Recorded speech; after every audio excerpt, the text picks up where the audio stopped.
নমস্কার প্রিয় দর্শকবিন্দু। মুখ্যমন্ত্রী মমতা বন্দ্যোপাধ্যায়ের চিঠির পর চিঠি মুখ্য নির্বাচন কমিশনার জ্ঞানেশ কুমারকে। কেন? উনি কি চিঠির আবার নতুন করে চিঠির প্রচলন করতে চাইছেন? একটা নতুন কি মাধ্যম আবার পুরনো মাধ্যমকে ফিরিয়ে আনতে চাইছেন? না, উনি কাকুতি মিনতি করছেন, হাত জোর করে রিকোয়েস্ট করছেন। কি নিয়ে? এসআইআর নাকি উনি বিরক্ত। তো চলুন দেখে নেব কি বলেছেন উনি। উনি বলেছেন যে জানি উত্তর দেবেন না, জ্ঞানেশকে খোঁচা দিয়ে ফের চিঠি। কি অভিযোগ মমতার দেখে নেব।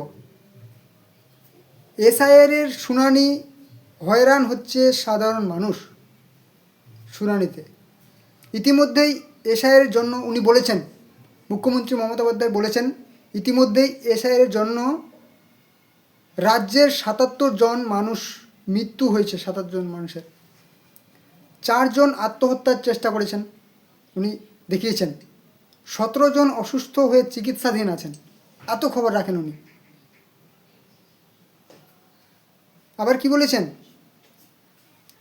উনি বলেছেন মহিলা ভোটারদের হেনস্থা করা হচ্ছে। চিঠিতে মমতা বন্দ্যোপাধ্যায়ের অভিযোগ, বিয়ে হয়ে যাওয়ার কারণে অনেক মহিলা নিজের বাড়ি থেকে শ্বশুর বাড়িতে গিয়ে থাকছেন। সেই ক্ষেত্রে ওই মহিলার পদবি ঠিকানা পরিবর্তিত হয়েছে। তাদের শুনানিতে কেন ডাকা হচ্ছে তা নিয়ে প্রশ্ন তুলছেন মমতা।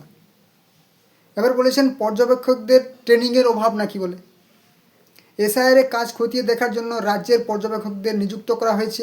মমতার অভিযোগ, ভোটার তালিকায় সংশোধনের মতো একটি বিশেষ ও গুরুত্বপূর্ণ কাজে উপযুক্ত প্রশিক্ষণ ছাড়াই পর্যবেক্ষকদের নিয়োগ করা হয়েছে। উনি বলেছেন লজিক্যাল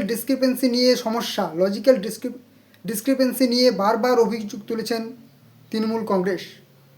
10 সদস্যের একটি প্রতিনিধি দল মুখ্য নির্বাচন কমিশনার জ্ঞানেশ কুমারের সঙ্গে দেখা করে এই সংক্রান্ত অভিযোগ জানিয়ে এসেছেন। এরপরে কি বলেছেন? মমতা চিঠিতে অভিযোগ করেছেন, নাম, ঠিকানা বা বয়সজনিত ত্রুটি থাকলেই তাদের শুনানিতে ডেকে হেনস্থা করা হচ্ছে। হেনস্থার কি আছে ভাই? এখানে হেনস্থার কি আছে? শুনানিতে ডেকেছে, সঠিক আপনার আধার কার্ড ভোটার কার্ড নিয়ে যান, সেটা দেখান, ব্যাস হয়ে গেল। পরিযায়ী শ্রমিকদের সমস্যা, কোনো পরিযায়ী শ্রমিক তো সমস্যা করলো না। আজকাল তো সোশ্যাল মিডিয়ার যুগ। কিছুদিন আগে তো বলেছিল এক পরিযায়ী শ্রমিক, নমস্কার মাননীয়া বলে আপনাকে বলেছিল। কই, এখন তো কেউ বলছে না এসআইআর নিয়ে সমস্যা। তো এই সমস্ত সমস্যার কথা উনি বলেছেন এসআইআর নিয়ে।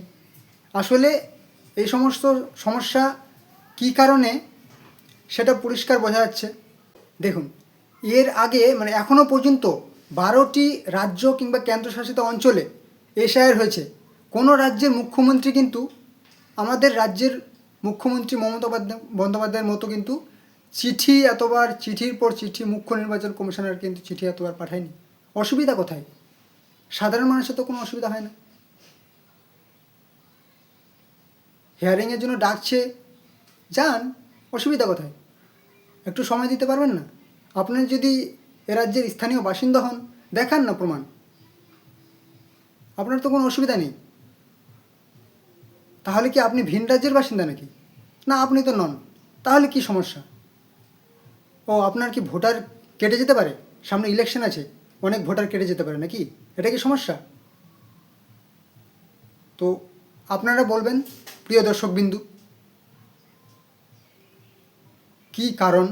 আপনারা অবশ্যই রাজ্যের বাসিন্দারা অতটাও এখন আর অবুঝ নেই। তো অবশ্যই এরকম আসল সত্য জানার জন্য প্রিয় দর্শকবিন্দু বিবিটিভি বিশ্ব বাংলার পাশে থাকবেন, ভালোবাসা দেবেন। নমস্কার।